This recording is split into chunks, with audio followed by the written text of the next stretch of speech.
तर आर्थिक सर्वेक्षण अहवालामध्ये नेमकं काय काय आहे ग्राफिक्सच्या माध्यमातून एक नजर टाकूया। 2025-26 मध्ये विकास दर 7.9% राहण्याचा अंदाज व्यक्त केला जातोय। सेवा क्षेत्रामध्ये 9%, उद्योग क्षेत्रामध्ये 5.7%, कृषी आणि संलग्न क्षेत्रामध्ये 3.4% विकास दर असेल। राज्यावर 9,32,000 कोटींच्या कर्जाचा डोंगर आहे। कर्जावरील व्याज फेडण्यासाठी राज्य सरकारला 65,000 कोटी रुपये खर्च करावे लागतील। लाडकी बहीण सारख्या योजनांमुळे महसुली खर्च 6,06,855 कोटी रुपये इतका अपेक्षित आहे। तब्बल 45,000 कोटी रुपयांची महसुली तूट अंदाजित आहे। राजकोषीय तूट 2.7% आणि महसुली तूट 0.9%।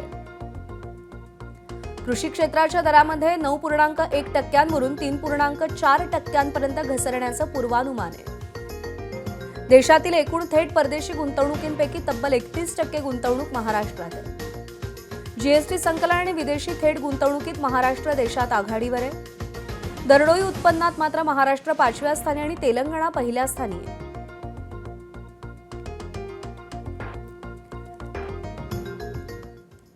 तर या आर्थिक सर्वेक्षण अहवालाची वैशिष्ट्ये काय आहेत त्यावरही एक नजर टाकूया।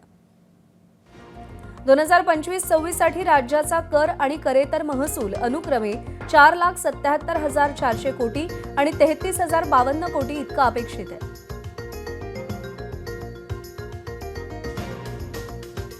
अवकाळी पाऊस आणि गारपिटीमुळे शेतकऱ्यांना 337 कोटी 42 लाख रुपयांची मदत करण्यात आली आहे।